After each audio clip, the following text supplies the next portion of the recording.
Hello friends, आप सभी का स्वागत है आपके अपने यूट्यूब चैनल आपकी पाठशाला में। फ्रेंड्स, मैं बता दूं आपको, हम सॉल्व कर रहे हैं एजुटेरिया 5000 प्लस क्वेश्चन, जो कि प्रैक्टिस सेट 4 हम आज करने वाले हैं। 1 से 3 तक हमने पहले कर लिया है, तो आप वो वीडियो अगर नहीं देखे हैं तो प्लीज़ चैनल पे जाके देख लीजिएगा। चलिए हम आज स्टार्ट करते हैं प्रैक्टिस सेट 4। क्वेश्चन 1 से हम स्टार्ट कर लेते हैं। क्वेश्चन 1 है, भारत में पर्यावरण संरक्षण अधिनियम कब पारित किया गया? आपका आंसर हो जाएगा ऑप्शन सी 1986 ईस्वी। नेक्स्ट क्वेश्चन है, निम्नलिखित में कौन एक कृत्रिम पारितंत्र है? आपका आंसर हो जाएगा ऑप्शन डी बगीचा। नेक्स्ट क्वेश्चन देख लेते हैं, निम्नलिखित में कौन सर्वाधिक ग्रीन हाउस इफेक्ट करती है? कौन सी गैस सर्वाधिक ग्रीन हाउस इफेक्ट करती है, ये आपको बताना है। ऑप्शन ए आपका सही आंसर हो जाएगा जलवाष्प। अगला क्वेश्चन देखते हैं, भारत के मुख्य भूमि का दक्षिणतम बिंदु है। मुख्य भूमि का दक्षिणतम बिंदु आपको बताना है। आपका आंसर सही हो जाएगा option B Kanyakumari. Option B सही आंसर हो जाएगा। चलिए क्वेश्चन नंबर 5 देखते हैं, भारत में किस प्रकार का वन सर्वाधिक भाग में पाया जाता है? आपका आंसर हो जाएगा ऑप्शन बी उष्णकटिबंधीय पर्णपाती वन। ऑप्शन बी आपका सही आंसर हो जाएगा। चलिए अगला क्वेश्चन देखते हैं। क्वेश्चन नंबर 6 देख लेते हैं। ऑप्शन ए है, हिमालय के पश्चिमी भाग की अपेक्षा पूर्वी भाग में अधिक विविधता पाई जाती है। तो ये आपका सही लिखा है फ्रेंड्स, पश्चिमी भाग की अपेक्षा पूर्वी भाग में अधिक विविधता पाई जाती है हिमालय में, ये आपको पता है। ऑप्शन ए आपका सही हो जाएगा। ऑप्शन दूसरा है, हिमालय के पश्चिमी भाग की अपेक्षा पूर्वी भाग की चौड़ाई अधिक है। ये ऑप्शन आपका गलत हो जाएगा, इसलिए आपका आंसर होगा ऑप्शन ए, केवल एक सही है।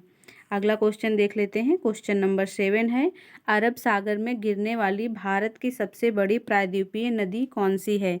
अरब सागर में गिरनी चाहिए, ये बताना है आपको। वैसे तो प्रायद्वीपीय भारत की सबसे जो लंबी और बड़ी नदी है वो गोदावरी हो जाएगी, लेकिन ये तो बंगाल की खाड़ी में गिरती है। आपको बताना है अरब सागर में गिरने वाली भारत की सबसे बड़ी प्रायद्वीपीय नदी। आपका आंसर सही हो जाएगा नर्मदा। नर्मदा नदी है जो सबसे बड़ी है, भारत की प्रायद्वीपीय नदी है जो अरब सागर में गिरती है। चलिए अगला क्वेश्चन देख लेते हैं। क्वेश्चन नंबर 8 है, चाय की खेती के लिए निम्न में से कौन सी मिट्टी सबसे उपयुक्त है? चाय की खेती के लिए कौन सी मिट्टी सबसे उपयुक्त है, ये आपको बताना है। आपका आंसर हो जाएगा ऑप्शन ए अम्लीय मिट्टी। चलिए अगला क्वेश्चन देख लेते हैं। क्वेश्चन नंबर 9 है, मानसून निवर्तन होता है। मानसून निवर्तन क्या होता है, ये बताना है आपको फ्रेंड्स। आपका आंसर सही हो जाएगा ऑप्शन डी उत्तर पश्चिम भारत से बंगाल की खाड़ी। मानसून निवर्तन किधर से होता है ये बताना है। उत्तर पश्चिम भारत से आते हुए बंगाल की खाड़ी की तरफ यहाँ से मानसून निवर्तन होता है। अब क्वेश्चन नंबर 10 है, वेनेजुला की राजधानी कहाँ है? वेनेजुला की राजधानी बतानी है आपको। आपका आंसर हो जाएगा ऑप्शन ए काराकस। काराकस जो है वो वेनेजुला की राजधानी है। अगला क्वेश्चन देख लेते हैं।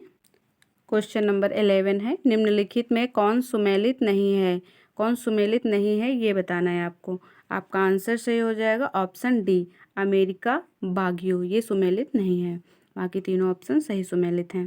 क्वेश्चन नंबर 12 देखते हैं, कोरल रीफ या प्रवाल भित्ति मुख्यतः कहाँ पाई जाती है? कोरल रीफ कहाँ मिलती हैं ये बताना है आपको। आपका आंसर सही हो जाएगा ऑप्शन सी कर्क एवं मकर रेखा के बीच। अगला क्वेश्चन है, स्वर्ण सिंह समिति का संबंध है? आपका आंसर हो जाएगा ऑप्शन सी मूल कर्तव्यों से। स्वर्ण सिंह समिति का संबंध किससे है? मूल कर्तव्यों से। अगला क्वेश्चन है क्वेश्चन नंबर 14, न्यायोचित एवं मानवीय कार्य दशाओं तथा मातृत्व सहायता के लिए उपबंध संविधान के किस अनुच्छेद में किया गया है? आपका आंसर सही हो जाएगा अनुच्छेद 42 आर्टिकल 42, ये सही हो जाएगा आपका। अगला क्वेश्चन है क्वेश्चन नंबर 15, भारत के नियंत्रक एवं महालेखा परीक्षक के संबंध में कौन सा कथन सही होगा ये। अगला क्वेश्चन है क्वेश्चन नंबर 15, भारत के नियंत्रक एवं महालेखा परीक्षक के संबंध में निम्न कथनों पर विचार कीजिए।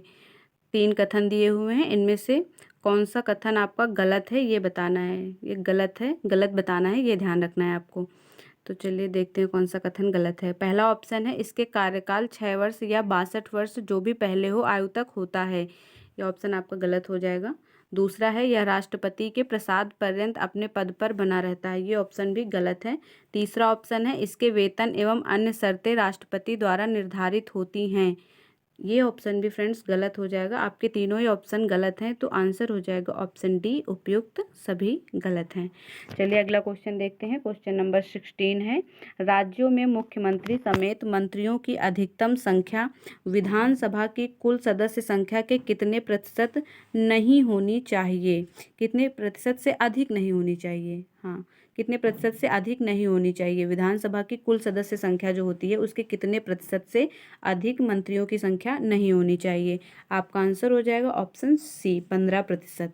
अगला क्वेश्चन है, रिट जारी करना उच्चतम न्यायालय के किस क्षेत्राधिकार में आता है? रिट जारी करना बताना है उच्चतम न्यायालय के किस क्षेत्राधिकार के अंतर्गत आता है? आपका आंसर हो जाएगा ऑप्शन बी, न्यायाधीश क्षेत्राधिकार। अगला क्वेश्चन है, दल बदल अधिनियम संबंधित संशोधन कब पारित किया गया? आपका आंसर हो जाएगा ऑप्शन बी, 1985 में। अगला क्वेश्चन है, सर्वप्रथम प्रत्यक्ष चुनाव का प्रावधान निम्नलिखित में से किस अधिनियम द्वारा किया गया? आपका आंसर सही हो जाएगा ऑप्शन सी, भारत शासन अधिनियम 1919। अगला क्वेश्चन देख लेते हैं। क्वेश्चन नंबर 20 है, प्रधानमंत्री का राष्ट्रपति को सूचनाएं प्रदान करने संबंधी कर्तव्यों का उल्लेख है। आपका आंसर सही हो जाएगा ऑप्शन डी, अनुच्छेद 78।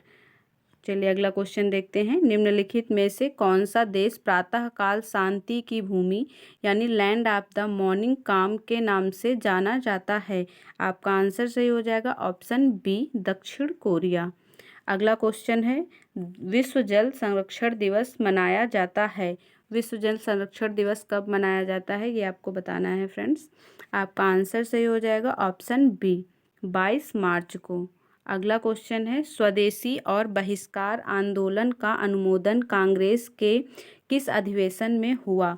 आपका आंसर हो जाएगा ऑप्शन सी, बनारस अधिवेशन 1905। अगला क्वेश्चन देख लेते हैं, कांग्रेस की कार्य समिति में भारत विभाजन का प्रस्ताव कब पारित किया गया? आपका आंसर हो जाएगा ऑप्शन बी, 14 जून 1947। ऑप्शन बी सही आंसर हो जाएगा। चलिए अगला क्वेश्चन देख लेते हैं। क्वेश्चन नंबर 25 है, संविधान सभा की प्रथम बैठक का आयोजन किस गवर्नर जनरल के द्वारा किया गया? आपका सही आंसर हो जाएगा ऑप्शन बी, लॉर्ड वेवेल के द्वारा। चलिए अगला क्वेश्चन देखते हैं। क्वेश्चन नंबर 26 है, मंगल पांडे ने प्रथम भारतीय स्वतंत्रता संग्राम की शुरुआत की। इसके उपरांत ब्रिटिश सरकार द्वारा उन्हें कब फांसी दी गई? आपका सही आंसर हो जाएगा ऑप्शन सी, 8 अप्रैल 1857 को। चलिए अगला क्वेश्चन देखते हैं। क्वेश्चन नंबर 27 होगा, बहावी आंदोलन का प्रमुख क्षेत्र नहीं रहा ये बताना है आपको। कौन सा क्षेत्र था जो बहावी आंदोलन का प्रमुख क्षेत्र नहीं था? 27 का आपका आंसर हो जाएगा ऑप्शन सी, असम। चलिए अगला क्वेश्चन देखते हैं। पुस्तक एरिया ऑफ डार्कनेस के लेखक हैं। पुस्तक है एरिया ऑफ डार्कनेस, इसके लेखक का नाम बताना है आपको। आपका सही आंसर हो जाएगा ऑप्शन ए, V.S. नायपॉल। चलिए अगला क्वेश्चन देखते हैं। सूची 1 को सूची 2 से सुमेलित करना है। ऑप्शन ए है सूरत की संधि। फ्रेंड्स बताना है आपको सूरत की संधि किस सन में हुई थी? आपका सही ऑप्शन इसमें मिलाना है। सही ऑप्शन हो जाएगा 1775 ईस्वी, यानी ऑप्शन 4 से। ऑप्शन बी है पूना की संधि। पूना की संधि 1817 ईस्वी में हुई थी। ऑप्शन 3 से मिलाना है। ऑप्शन सी हो गया पुरंदर की संधि। पुरंदर की संधि फ्रेंड्स 1665 ईस्वी में हुई थी। और आखिरी है देवगांव की संधि। देवगांव की संधि हुई थी 1803 में। तो मिल गया आपका ये। तो इसमें ए का 4 है, तो कौन सा ऑप्शन आपका सही हो जाएगा? आपका ऑप्शन सही हो जाएगा सी, 4 3 1 2। 4 3 1 2 आपका ऑप्शन सी सही हो जाएगा। चलिए अगला क्वेश्चन देख लेते हैं। क्वेश्चन नंबर 30 है, निम्नलिखित में से किस ग्रंथ से गुप्त काल के बारे में जानकारी मिलती है? आपका आंसर हो जाएगा मृच्छकटिकम, ऑप्शन ए। चलिए अगला क्वेश्चन देखते हैं। कलिंग शासक खारवेल किस धर्म का अनुयायी था? आपका सही आंसर हो जाएगा ऑप्शन बी, जैन धर्म का। चलिए क्वेश्चन अगला देख लेते हैं। क्वेश्चन नंबर 32 है, भीतरी स्तंभ अभिलेख किस शासक से संबंधित है? आपका सही आंसर हो जाएगा ऑप्शन बी, स्कंदगुप्त से। चलिए अगला क्वेश्चन देखते हैं। क्वेश्चन नंबर 33, दक्षिण भारत में स्थित कैलाशनाथ मंदिर किस शासकों के द्वारा निर्मित है? कौन से शासकों ने कैलाशनाथ मंदिर बनवाया था, ये आपको बताना है। आपका सही आंसर हो जाएगा ऑप्शन बी, पल्लव शासक। चलिए अगला क्वेश्चन देखते हैं। क्वेश्चन नंबर 34 है, ध्यान से आपको क्वेश्चन पढ़ना है। सिकंदर की मृत्यु के बाद भारत ने अपनी गर्दन से दासता का जुआ उतार फेंका, साथ ही अपने गवर्नरों की हत्या कर दी। इस मुक्ति युद्ध का नायक सेंड्रोकोट्स था। चंद्रगुप्त के विषय में यह किसने लिखा है, ये बताना है आपको। किसने ये जो लिखा हुआ है ये किसने लिखा है, ये बताना है। आपका सही आंसर हो जाएगा ऑप्शन बी, एरियन ने। चलिए अगला क्वेश्चन देखते हैं। क्वेश्चन नंबर 35, ध्वनि का प्रभाव मानव के मस्तिष्क में संवेदन कितने समय तक रहता है?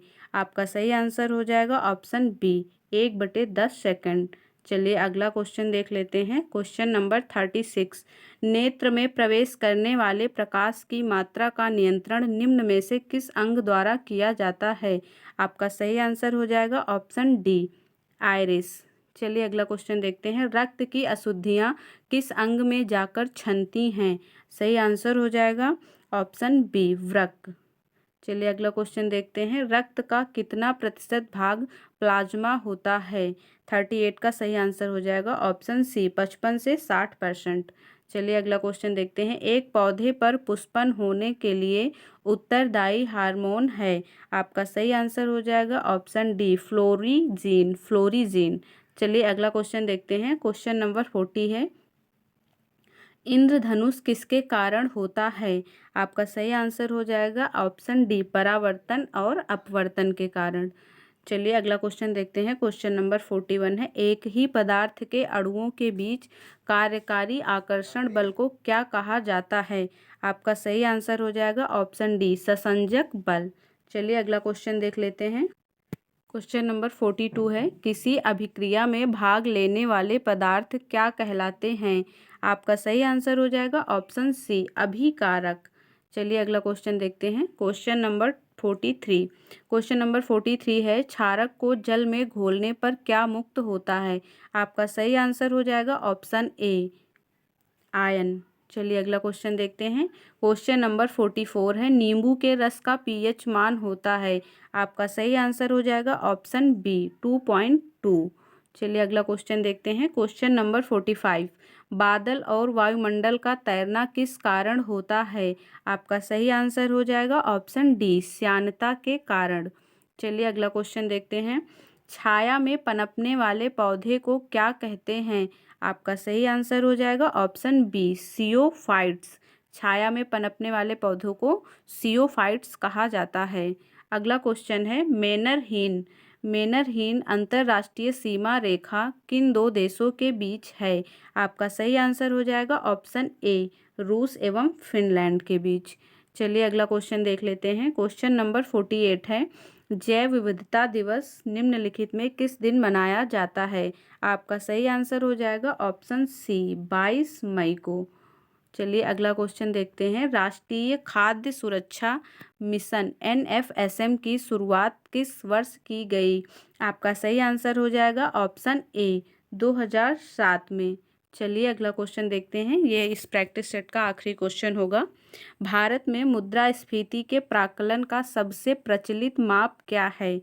आपका सही आंसर हो जाएगा CPI, option C, CPI। Friends, इसमें हर प्रैक्टिस सेट में कुछ अदर फैक्ट्स भी दिए जाते हैं, तो हम उन्हें भी देख लेते हैं। अदर फैक्ट में बौद्ध धर्म के संस्थापक के बारे में दिया है। बौद्ध धर्म के संस्थापक हैं गौतम बुद्ध। गौतम बुद्ध का जन्म 563 ईसा पूर्व लुम्बिनी में हुआ, लुम्बिनी जो कि नेपाल में पड़ता है। अगला है, इनकी मृत्यु 483 ईसा पूर्व कुशीनारा उत्तर प्रदेश में हुई थी। इनका बचपन का नाम सिद्धार्थ था। गौतम बुद्ध के बचपन का नाम सिद्धार्थ था। इनको 6 वर्ष की कठिन तपस्या के उपरांत 35 वर्ष की आयु में फल्गु नदी के किनारे ज्ञान की प्राप्ति हुई। बुद्ध ने अपना पहला एवं सर्वाधिक उपदेश क्रमशः सारनाथ एवं श्रावस्ती में दिया। फ्रेंड्स, पहला उपदेश सारनाथ में दिया था और सबसे अधिक उपदेश श्रावस्ती में बुद्ध ने दिए हैं। चलिए अगला क्वेश्चन है, बौद्ध धर्म में आत्मा की परिकल्पना नहीं है। एक मिनट। बौद्ध धर्म में आत्मा की परिकल्पना नहीं है जबकि पुनर्जन्म की मान्यता है। ये बात आपको याद रखनी है, इससे बहुत बार क्वेश्चन बनता है कि बौद्ध धर्म में आत्मा को मानते हैं या नहीं मानते हैं, तो आपको बताना है कि नहीं माना जाता है जबकि पुनर्जन्म को मान्यता दी गई है। चलिए अगला फैक्ट देख लेते हैं। अगला है बौद्ध संघ में सम्मिलित होने की न्यूनतम आयु 15 वर्ष की थी। ये आयु आपको याद रखनी है, 15 वर्ष की थी। अगला है गौतम बुद्ध ने आम्रपाली को सर्वसम्मति से स्त्री रत्न घोषित किया था। ये भी आपका हो गया, आम्रपाली को सर्वसम्मति से स्त्री रत्न घोषित किया गया था। अगला है सर एडविन अर्नाल्ड ने गौतम बुद्ध को एशिया का ज्योतिपुंज कहा था। ये भी कई बार क्वेश्चन पूछा जाता है, तो आपको याद रखना है। आगे दिया हुआ है सभी बौद्ध संगीतियाँ दी गई हैं और उन किसके शासनकाल में हुई, उनका स्थान और समय सब कुछ बताया गया है, तो ये आपको याद रखना है। इससे भी बहुत बार क्वेश्चन बनते हैं। तो प्रथम संगीति देख लेते हैं। प्रथम संगीति हुई थी 483 ईसा पूर्व में, राजगृह में हुई थी और इसके अध्यक्ष थे महाकश्यप। और किसके शासनकाल में हुई थी, ये आपको जरूर याद रखना है। अजात शत्रु के शासनकाल में हुई थी प्रथम बौद्ध संगीति। द्वितीय संगीति हुई थी 383 ईसा पूर्व में, वैशाली में हुई थी और इसके अध्यक्ष थे सबा कामी और ये शासनकाल किसका था, काला शोक का। तृतीय बौद्ध संगीति हुई थी 250 ईसा पूर्व में, स्थान है पाटलिपुत्र और इसके अध्यक्ष थे मोगलपुत्र तिस और इसके साथ किसके शासनकाल में हुआ था, तो ये शासनकाल था अशोक का। चतुर्थ संगीति है 98 ईस्वी में हुई है, कुंडलवन में, वसुमित्र इसके अध्यक्ष थे और कनिष्क के शासनकाल में हुआ है। ये चारों ही बौद्ध संगीतियाँ बहुत बार पूछी जाती हैं, कभी मिलान करने के लिए क्वेश्चन आता है तो कभी वन लाइनर क्वेश्चन आ जाता है, तो आपको ये चारों ही बौद्ध संगीतियाँ अच्छे से याद होनी चाहिए। फ्रेंड्स आगे जैन धर्म के बारे में दिया गया है, तो ये भी हम पढ़ लेते हैं। जैन धर्म के संस्थापक ऋषभदेव थे। जैन धर्म के 22वें एवं 23वें तीर्थंकर क्रमशः अरिष्टनेमी एवं पार्श्वनाथ थे। अरिष्टनेमी जो है वो 22वें तीर्थंकर थे और पार्श्वनाथ तीसरे तीर्थंकर थे। महावीर स्वामी जैन धर्म के 24वें एवं अंतिम तीर्थंकर थे। 22वें, 23वें और 24वें और प्रथम, ये चारों ही आपको याद रखने हैं। प्रथम है ऋषभदेव और 22वें है अरिष्टनेमी और 23वें है पार्श्वनाथ और 24वें हैं महावीर स्वामी। चलिए अगला देखते हैं। महावीर स्वामी का जन्म 540 ईसा पूर्व में कुंडग्राम वैशाली में हुआ। अगला है महावीर स्वामी की मृत्यु 468 ईसा पूर्व में पावापुरी में हुई। पावापुरी नालंदा में है। अगला फैक्ट है महावीर के बचपन का नाम वर्धमान था। और अगला है इन्होंने 30 वर्ष की आयु में सन्यासी जीवन को स्वीकारा तथा 12 वर्षों की कठिन तपस्या के उपरांत ऋजुपालिका नदी के तट पर साल वृक्ष के नीचे ज्ञान को प्राप्त किया। ये नदी का नाम आपको याद रखना है, ऋजुपालिका नदी, और वृक्ष है साल वृक्ष। अगला है महावीर ने अपने शिष्यों को 11 गढ़धरों में विभाजित किया। महावीर पुनर्जन्म एवं कर्मवाद में विश्वास रखते थे। ये याद रखना है आपको कि पुनर्जन्म में विश्वास रखते थे। स्यादवाद और अनेकांतवाद संबंधित है जैन धर्म से। अगला है प्रथम जैन भिक्षुणी थी चंपा। अगला इसमें फैक्ट दिया हुआ है महावीर के प्रथम अनुयायी थे। प्रथम अनुयायी कौन थे, उनके दामाद जामिल। ये भी क्वेश्चन बहुत बार पूछा जाता है। चलिए अगला क्वेश्चन देख लेते हैं। इसमें जैन संगीतियाँ दी हुई हैं, तो जैन संगीतियाँ भी पढ़ लेते हैं। प्रथम जैन संगीति जो हुई थी वो 300 ईसा पूर्व में हुई थी। प्रथम जैन संगीति 300 ईसा पूर्व में पाटिलपुत्र में हुई थी और इसके अध्यक्ष थे स्थूल भद्र। द्वितीय जैन संगीति 512 ईस्वी में हुई है, बल्लभी में हुई है और इसके अध्यक्ष हैं क्षमा श्रवण। तो फ्रेंड्स आज का लेक्चर कंप्लीट हुआ। सेट 4 भी हमने कर लिया। आपको बताना है कि आपको ये लेक्चर कैसा लगा। अगर वीडियो अच्छा लगा तो लाइक करना और चैनल को सब्सक्राइब कर लेना अगले वीडियो के लिए। अगले वीडियो में हम प्रैक्टिस सेट 5 करने वाले हैं। Thank you.